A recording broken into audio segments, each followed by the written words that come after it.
They made it with just a little bit.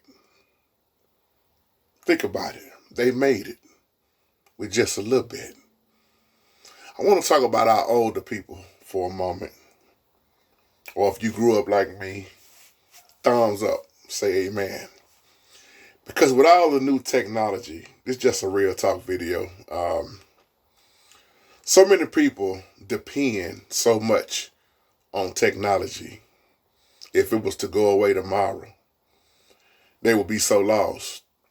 And I want to title the video, They Made It with Just a Little Bit, because they knew how to survive. They knew what to do, how to do it, and when to do it. If some of us had to go back to the 60s and 50s, early 70s, before all the technology that you see now is out, a lot of us wouldn't make it. I'm saying us as in people, but I'm not talking about myself in this video because I'm old school to the heart. See, when I grew up, I remember how hot the house used to be. Mama JT, this video is for you. That old window unit right there in the middle of the living room, when it would kick in and when it wouldn't. It'd be cool, but when you talking about 100 and something degrees outside and you got one air conditioner trying to cool off the whole house, Mama JT, you remember that den that y'all had converted from the garage into the den? No air in there, just a ceiling fan. Think about that. And then when y'all finally came on later with the other unit to put in the window, and the other room didn't have a window unit in it, what did we have to do? Tough it out. The many hot nights. Boy, leave that door open. Don't close that door. Let the air get through that hallway. Don't close that restroom door. Let the air try to go in that restroom door through that door, because there wasn't no central air on the house. See, the reason why I'm saying this, so many people don't realize how blessed they are to be able to experience the stuff that some of our people that have died they never got a chance to experience it. But what would happen if all that stuff go away? See, my mom, they know how to survive. Because you got to ask yourself, what was you doing before you got what you got now? And then some of our older people are getting to experience some of this stuff. Those that are left here alive, they trying to figure out what is all this wildfire about and what is all this new technology and stuff. I applaud Mama JT so much because Mama JT is always calling me trying to figure out, hey, Jay, how do you do this in the phone? Or how do you do this with the notepad? How do you do this? And I love the fact that my mom, she really try her best to stay updated with it. Now, Daddy, on the other hand, he in the dark ages. He cared nothing for it. But that's why I say a lot of the technology is good to have, but then a lot of it is, you got to be careful what you do with it. But I look at stuff like nowadays, these washing machines and dryers, but I think about back in the day how they would wash clothes in the sink, hang them on a clothesline. Can y'all go give me some more clothespins? I need to hang this sheet up outside. I got some clothes under this. You don't see that hardly no more because everything is being replaced with something else. But my whole point of this video is they knew how to survive without all the stuff that you see now. And they taught us how to survive without all the stuff you see right now. Because we would, when I first moved out the house when I was 18, that's the first time I really just knew what it felt like to take a shower. Because we had the bathtub in the shower, but the shower never did work. Like I say, they used to, times was rough.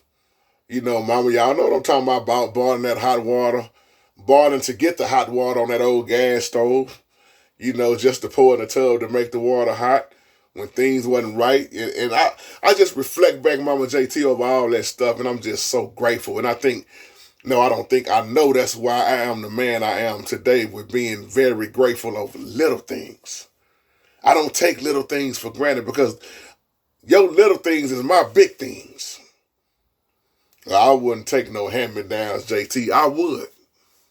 I tell you, a lot of my new clothes sometimes was my big brother, because he was tall and long. So a lot of them hand-me-downs was, hey, this is my favorite shirt now. Matter of fact, let me go find a dryer to put it in and make sure I can shrink it a little bit more so it can fit better. And I never take that for granted.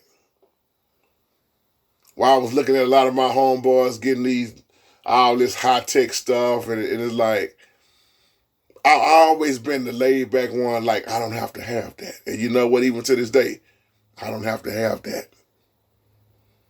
Just because you see this name brand or these new shoes or this fancy phone or this type of TV or this and that, I've learned not to get stuck on this stuff. Now, don't get me wrong with what I'm saying. There's nothing wrong with having nice things.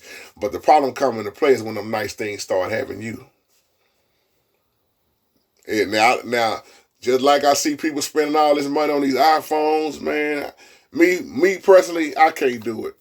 I wouldn't do it. And it's just Android this phone right here, what, $120. It's great for me. I've never been stuck on stuff like that. Not knocking what people do, because you make your money, you spend your money the way you want to spend your money. Knock yourself out. I'm just saying, for me, I've learned how to be a good steward and put that money towards something that's going to be very beneficial, very important. If you can pay this off, pay that off. I've learned, man, you don't blow money in this life. That's why when it comes to habits, I always thank the Most High, and I say, wow, I don't have habits. I don't have cigarette habits. I don't have weed habits. I don't have them type of habits. I don't have the gambling habit. I don't have this. I don't have that. And because I realize how much money I'm saving to put this toward the house, or, unexpected things come up, like something go wrong with the car, I can still be able to be like, let's get this fixed, baby. Let's get that fixed. Versus me saying, man, I got tired of being broke. Somebody better hear me. I got tired of being broke and living paycheck to paycheck. I said it's up to me to do something about that. Now, just let me give my big brother Anthony, as I just talked to Brother Anthony for about 3 hours. Brother Anthony, we were sharing some stuff on the phone, like, bro, where we at now?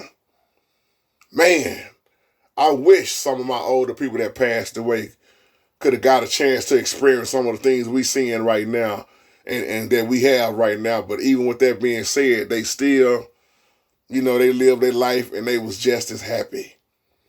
But I also look at a lot of people around me, and I know what not to do and what not to be like.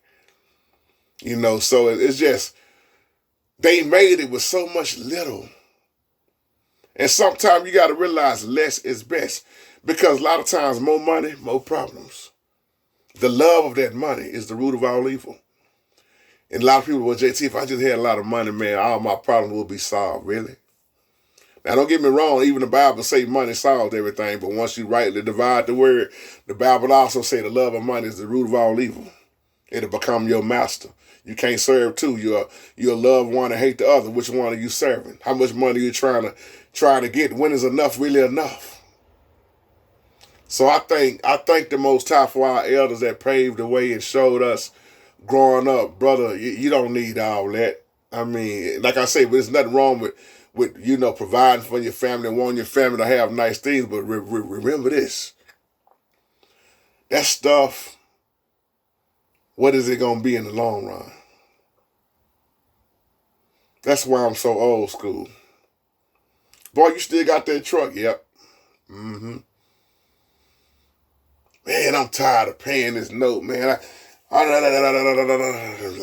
yeah, I hear you. Most people I know that got a lot, all they do is complain about what they have. And then they go out and buy more on top of more. And they are never satisfied with what they have. Well, see, me, I'm satisfied. I'm cool. If I could get from point A to point B, I'm cool.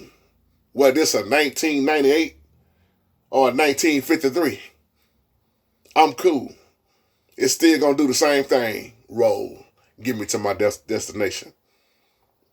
And I know a lot about cars and vehicles. Shout out to brother Amos James. We be having them conversations.